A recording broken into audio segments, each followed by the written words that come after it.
Legenda timnas Belanda keturunan Indonesia, Giovanni van Bronckhorst menyatakan bahwa Indonesia masih membutuhkan tambahan sejumlah pemain keturunan Indonesia jika ingin bersaing di level dunia.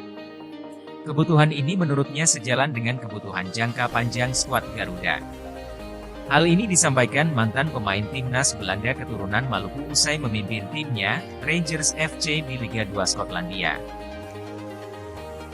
Menurut Van Bronckhorst saat ini memang skuad yang dimiliki oleh Indonesia terbilang bagus, dan merupakan skuad yang menjanjikan. Ia menilai, membangun fondasi sepak bola Indonesia perlu banyak usaha, termasuk dengan mencari tambahan pemain-pemain berkualitas. Karena bagi Van Bronckhorst, jumlah pemain keturunan yang dimiliki timnas Indonesia saat ini belum cukup untuk mencapai target besar lainnya. Ya, saya melihat pertandingan timnas Indonesia, negara kelahiran ibuku, namun tidak sering. Memang skuad Indonesia saat ini baik dan berprestasi baik juga saat ini, katanya usai memimpin pertandingan. Tapi untuk kedepannya, biar bisa lebih berprestasi di level dunia, sebisa mungkin tambah pemain keturunan yang berkualitas lagi, kata mantan pemain Barcelona tersebut. Bukan tak suka, ini alasan Shin Tae-yong tak panggil dua pemain naturalisasi ini di timnas Indonesia. Pelatih timnas Indonesia, Shin Tae-yong akhirnya buka suara soal pemanggilan skuad untuk putaran 2 kualifikasi Piala Dunia 2026. Dari 27 daftar nama pemain yang dipanggil, Shin Tae-yong tak memanggil dua nama pemain naturalisasi Stefano Lillipali dan Elijah Spasojevic. Shin Tae-yong memastikan pemanggilan tersebut berdasarkan analisanya ketika pemain Indonesia bermain. Jadi memang menonton video atau tonton langsung di stadion, para fans bisa bicara, cukup berpendapat seperti itu karena memang main bagus, kata Shin Tae-yong dalam tayangan YouTube FIFA Goal Indonesia dikutip Kamis, 9 November 2023. Shin Tae-yong mengakui Lillipali maupun Spaso adalah pemain yang bagus bersama klubnya, Borneo FC dan Bali United.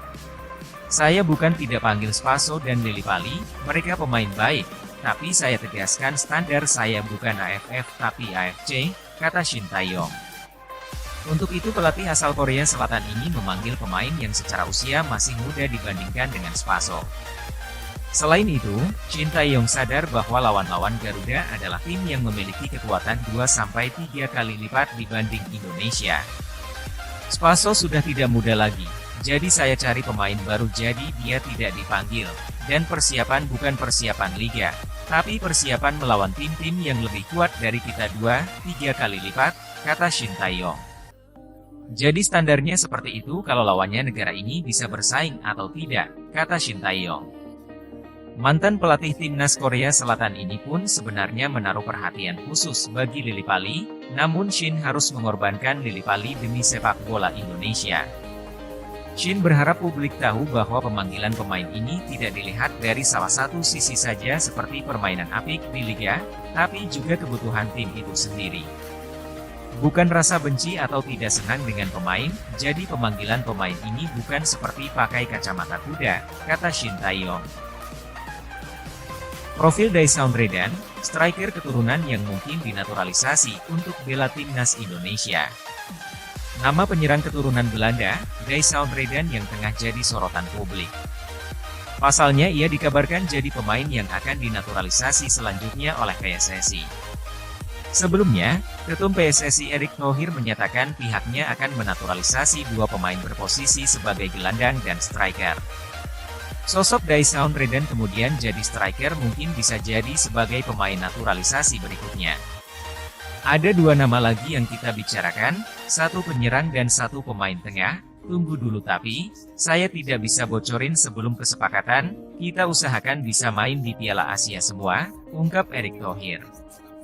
Apabila melihat profilnya, Daesaun Redan menjadi salah satu penyerang keturunan Indonesia yang cukup layak untuk dipertimbangkan Shin Tae-yong sebagai target pemain naturalisasi berikutnya.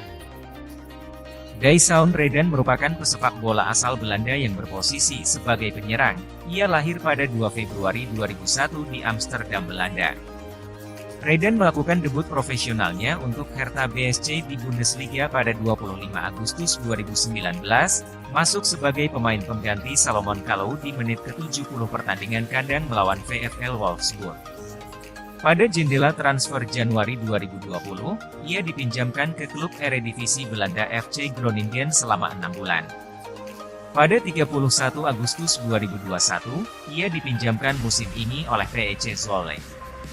Pada 27 Juni 2022, Reden memperpanjang kontraknya dengan Hertha BSC dan kemudian bergabung dengan Utrecht dengan status pinjaman selama 1 musim dengan opsi untuk membeli.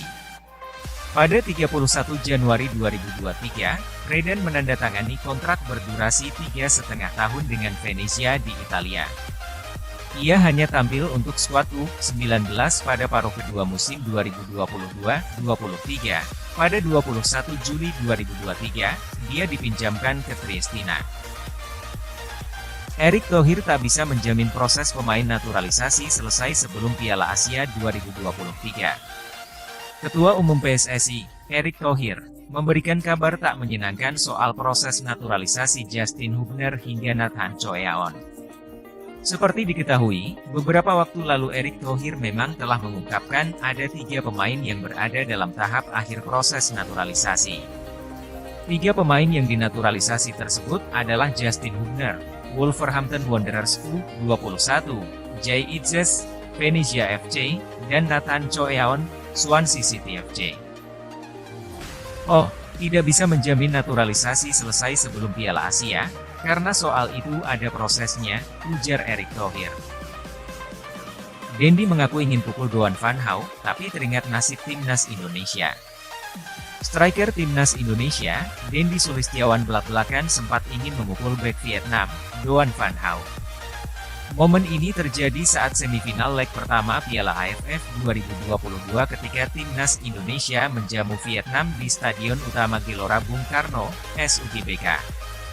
Waktu itu marah, mau pukul, Van Hau, sebenarnya, serius mau pukul, jadi sakit, saya berdiri tapi mau pukul, kata Dendi.